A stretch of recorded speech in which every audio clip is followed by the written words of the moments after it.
তো সেই মুহূর্তটা না জাস্ট সুন্দর লাগে। ভিউটা দেখো, মানে চোখের সামনে দেখলে একটা বেস্ট লাগে, মানে ভিডিওতে যতটা সুন্দর লাগে তার থেকে চোখে দেখলে একটা সুন্দর ব্যাপার লাগে। কাশ্মীরের ভিউ আমি ফোনে দেখেছি, টিভিতে দেখেছি, অন্যের মুখে শুনেছি, বাট কখনো যে আসবো সেটা ভাবিনি। মানে মনে এসব চিন্তা ভাবনা ছিল না যে কাশ্মীর ঘুরতে যাব। তো হঠাৎ আমাদের ঠিক হয় যে আমরা কাশ্মীর ঘুরতে যাব। আমাদের 2-3টে টিম আছে, ফ্যামিলি গ্রুপ। তো সবাই মিলে হঠাৎ ঠিক করে যে এটা আসতে পারবো, এটা ভাবার বাইরে। তো আমরা এসেছি, অনেক খুশি। তারপর আমরা এই জায়গাটায় চলে এসেছিলাম, অনেক পাথর আছে আর জলটা জাস্ট মানে একদম পরিষ্কার, আর হাত দিলে জাস্ট ঠান্ডা লাগছিল না, বাপরে বাপ। বাট ভিউ এবং ভিডিও ভালো এসেছে। তারপর এখানে আমরা মার্কেট ছিল, তো সেখানে কিছু শপিং করেছি উইন্টারের। তারপর সোজা বেরিয়ে পড়েছিলাম সোনমার্গের উদ্দেশ্যে, কারণ অনেকটা সময় এইদিকে চলে গেছে আর ওখানে কখন পৌঁছাবো জানি না। তো দেখা যাক আমরা কখন পৌঁছাই, অনেকটা সময়ও হয়ে গেছে।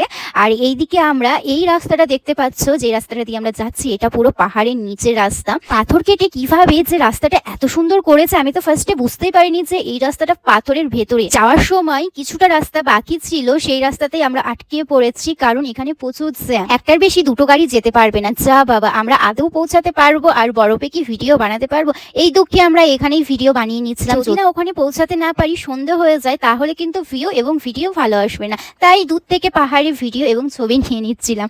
যাই হোক, আমরা ঘুরতে এসেছি, তার সঙ্গে ভিডিও এবং ভিউ দেখতে এসেছি, সেগুলোই যদি মিস করে যায় তাহলে আমাদের এসে কি লাভ হলো বলো তো। আমরা অনেক শেষে বা অবশেষে পাহাড়ে পৌঁছেছিলাম 4টের সময়। তখন পুরো অন্ধকার অন্ধকার হয়ে গেছিল, যেহেতু আমাদের আইফোন ছিল তাই ফটোগুলো একটু হয়তো ক্লিয়ার এসেছিল। এখানে হেঁটে হেঁটে আসতে আমরা প্রচুর হাঁপিয়ে গেছিলাম, মানে গাড়ি রেখে অনেকটা দূরেই আসতে হবে, প্রচন্ড শ্বাসকষ্ট হচ্ছিল।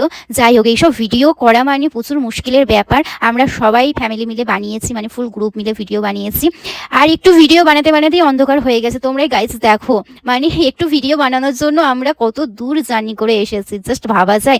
মানে আমাদের প্রচুর লেট হয়ে গেছিল এখানে, সত্যি বলতে। আর একটা জায়গা যাওয়া তো বাকি আছে, সেই জায়গাটা আমরা যেতেই পারিনি। ওখানে মানে কাশ্মীরের সঙ্গে যুদ্ধ হয়েছিল, সেই সব তলোয়ার বা জিনিসপত্র আছে দেখার জন্য, সেই জায়গাটা আমরা যেতে পারিনি। অর্ধেক রাস্তা গিয়ে ঘুরে এসেছি, কারণ ওখানে বন্ধ করে দিয়েছে গেট। আর যে রাস্তা দিয়ে আমরা আসবো সেই গেটটাও আমরা যদি 8:30টার মধ্যে না আসতে পারি তাহলে আমাদের সেই সকালে আসতে হবে। সেই জন্য বেশি রিস্ক নিয়ে আমরা যাইনি। সকালে ব্রেকফাস্ট করে বেরিয়েছি, সারাদিন কিচ্ছু খাওয়া হয়নি। সামনে একটা হোটেল ছিল, মানে ধাবার মতন, সেখানেই ভাত তরকারি এভরিথিং পাওয়া যায়। তো সেগুলোই আমরা সবাই টিম মিলে খেয়েছিলাম। যেহেতু আমি ভাত ছাড়া থাকতে পারবো না, কারণ আমার শেষ পাতে একটু ভাত চাই, ভাত লঙ্কার পেঁয়াজ পেলে আর কিছু চাই না। তো ওটা আমি খেয়েছিলাম, হালকা তরকারি নিয়েছিলাম। বাট এখানকার খাবার দাবার একটু ভালো ছিল না। তো খাওয়ার পর যেন শরীরটা বেশি খারাপ করছিল, গাড়িতে বেশ আমার বমি হয়েছে। যাই হোক, কিছু করার নেই, কারণ জানা ছিল না কোন হোটেলটা ভালো হবে কি ভালো হবে না। তো আমরা খেয়ে নিয়েছি। তো ভিডিওটা এই পর্যন্তই ফ্রেন্ডস, তোমাদের কেমন লাগলো অবশ্যই জানিও। নেক্সট ব্লগে দেখা হচ্ছে। আজকের মতো টাটা, বাই বাই।